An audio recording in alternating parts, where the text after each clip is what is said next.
आमच्या गावाकडे एक म्हण आहे, ज्याची खावी पोळी त्याची वाजवावी टाळी.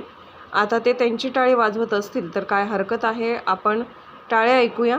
मुख्यमंत्री एकनाथ शिंदेंसोबत गेलेल्या प्रत्येकाला आपल्या अस्तित्वाची भीती आहे.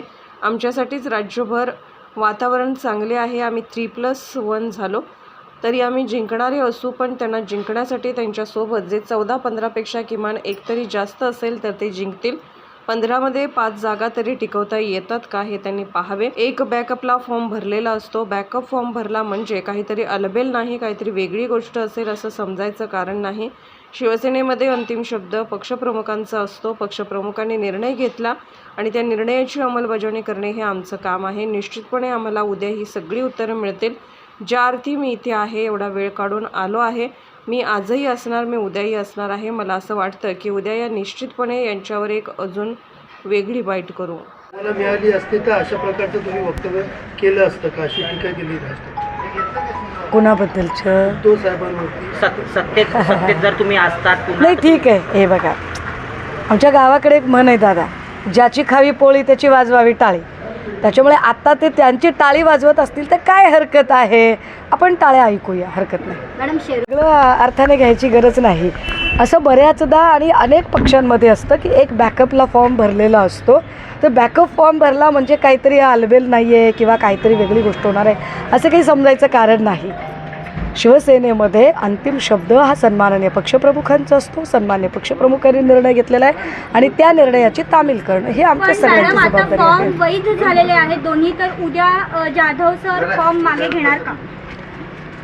निश्चितपणे तुम्हाला उद्या ती सगळी उत्तरं मिळतील. ज्या अर्थी मी इथे आले एवढा वेळ काढून, मी आजही असणार आहे, मी उद्याही असणार आहे.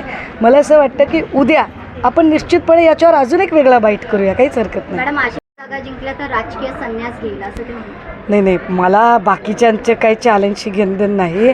फक्त शेलार साहेबांनी मागच्या वेळेला त्यांची जी जागा हुकली होती ती जागा त्यांना आत्ता परत मिळावी. दरेकर आणि प्रसाद लाड यांनी त्यांची मुस्करदाबी करू नये एवढीच माझी अपेक्षा आहे. इतरांना चॅलेंज करण्यापेक्षा, इतरांचे चॅलेंज सांभाळण्यापेक्षा सध्या शेलारांची मुस्करदाबी किती होते आणि शेलार आपलं स्थान टिकवू शकतात की नाही यावर त्यांनी कॉन्सन्ट्रेट करावं. बाकी आमचं काय ते आम्ही बघून घेऊ. कौतुक करणं भाग आहे. शिंदे साहेबांच्या सोबत सगळेच गेलेले, प्रत्येकाला आपल्या अस्तित्वाची भीती आहे. निश्चितपणे आमच्यासाठीचं राज्यभरातलं वातावरण अतिशय चांगलं आहे. परंतु हेही तितकंच खरं की आत्ता आम्ही 3+1 जरी झालो तरी आम्ही जिंकणारे असू. पण त्यांना जिंकण्यासाठी त्यांच्यासोबत जे त्यांनी 14-15 नेलेत त्या 15पेक्षा किमान एक तरी जास्त असेल तर ते जिंकतील. पण 15मधले 5 जागा तरी, ज्या काही 14-15 लढत आहेत त्यातल्या 5-4 जरी जागा त्यांना टिकवता येतात का ह्याचं आधी त्यांनी बघावं.